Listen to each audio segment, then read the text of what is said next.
how's it going? I wanted to make a video today of like my favorite book off of my homeschool shelf in each subject. If I were to start over from kindergarten through 5th grade, like what book would I choose? Because I usually teach with kind of nonfiction. I do use curriculum and I have tried a lot of curriculums, but my favorite thing to do is just teach literature based from like illustrated books. So I didn't pick every single subject, but I picked the main subject. So let's start with read alouds. And I'm going to link everything in the description. My daughter got older and older, our read alouds got shorter and shorter. And this is just my favorite by far. You can buy a bunch of different editions. This one I got from Barnes & Noble, but this is just Aesop's Fables illustrated, and we just read one every day, no pressure. We can just finish it.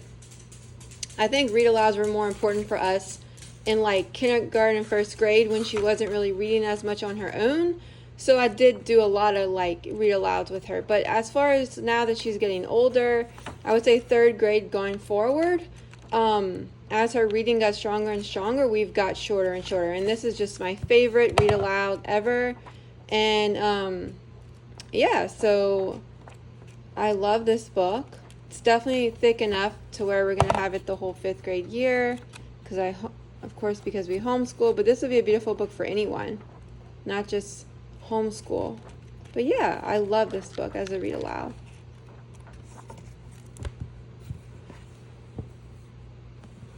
So I don't know if I can find it on Amazon, but I just got it at Barnes & Noble, but I will definitely look for something I can find. Okay, so now poetry. So this book is definitely is made for poetry for young readers. It is a world full of poems by D.K., inspiring poetry for children. It has a cute little ribbon. And this book is just very whimsical, the illustrations. It has different categories. Yeah, so actually I think we kind of just skipped around in this book. And I just had my daughter pick whatever poem she wanted to read per day. And we would just read it together. And it has a lot of poets that I'd never heard of, and then it also has like some more famous ones, but it's very relatable for kids, and it has like the fun illustrations and stuff. So if I were to pick one poetry off my shelf, this was the one I picked as my favorite poetry book for all ages.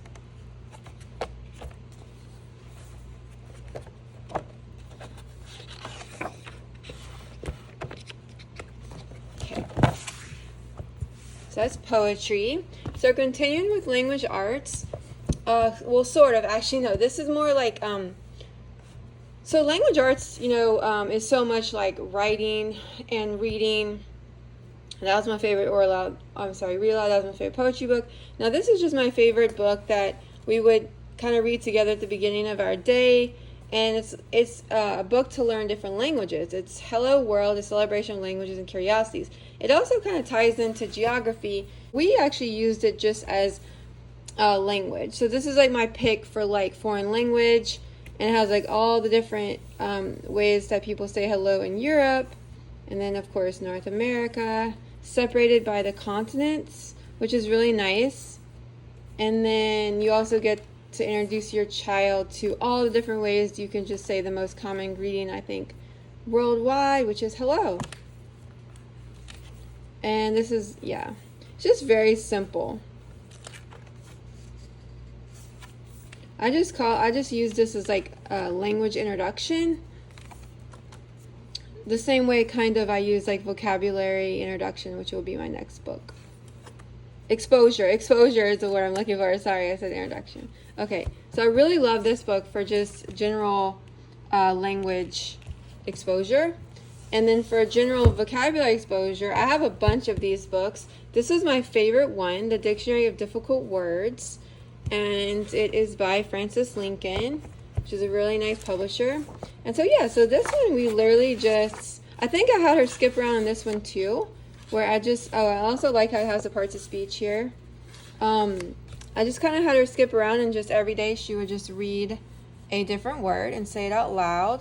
I think I had her write these at some point too. But yeah, so it was mainly like oral exposure, and the illustrations are gorgeous. So we pretty much use a different vocabulary exposure book every single year. That's been one theme I've continued since kindergarten, I believe, or 1st grade for sure. And this is my favorite one because the words are very unique.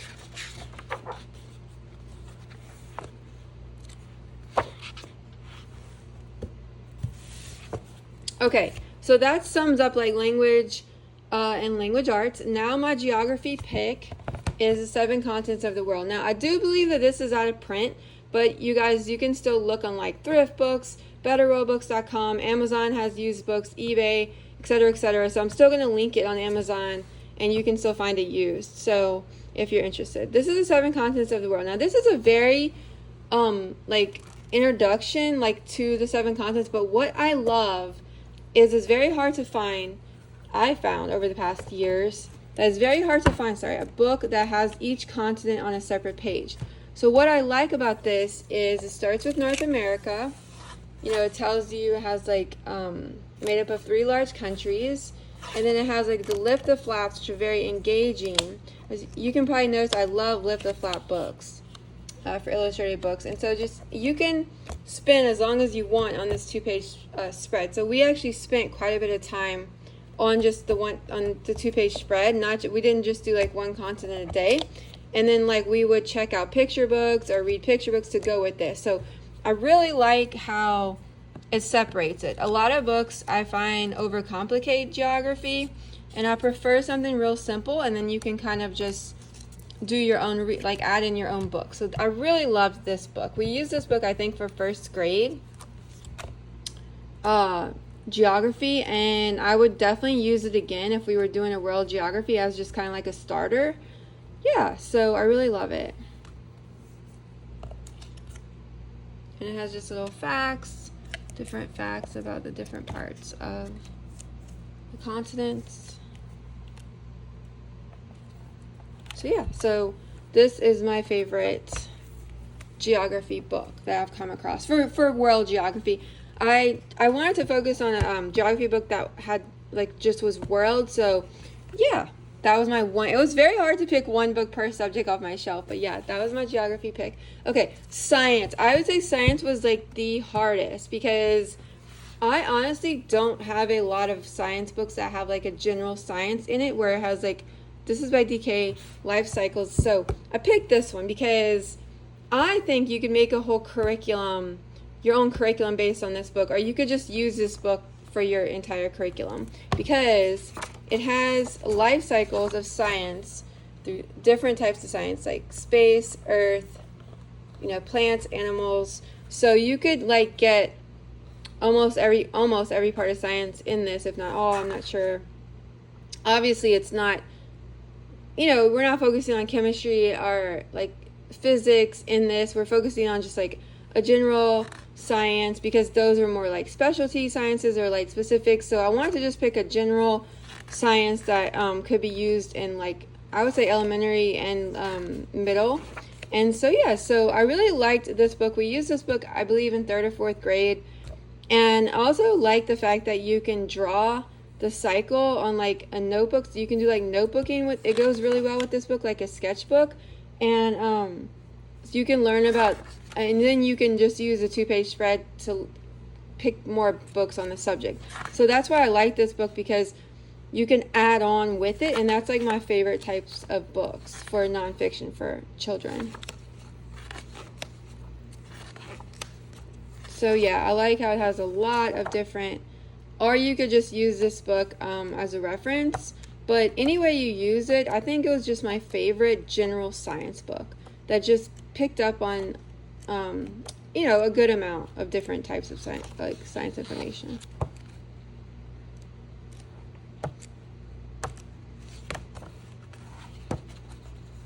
So yeah, so this is my science pick.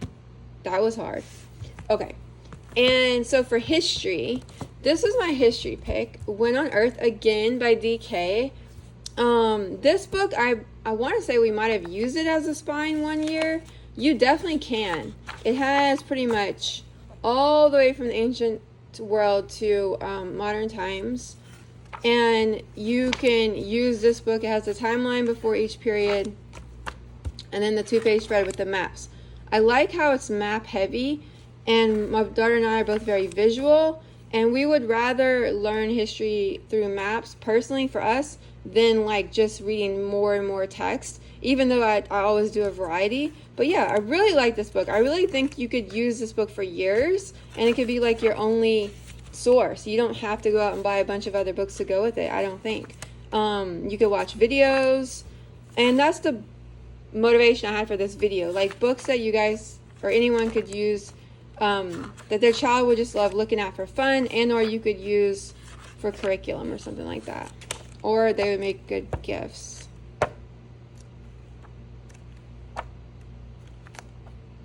So I really, really love this book. I would actually consider going back and using this book if we did, when we circle back. We're doing U.S. history right now.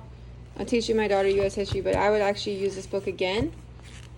Okay, now for art. This was also a hard one because I have some other art books that are like way more like, quote unquote, like illustrator quality, like beautiful and things like that. But for this, I picked my most practical choice. And I tried to do that for all of those. I didn't pick my most like beautiful book off the shelf. I have a lot of videos for things like that, where I have like my most beautiful history books, science books, etc.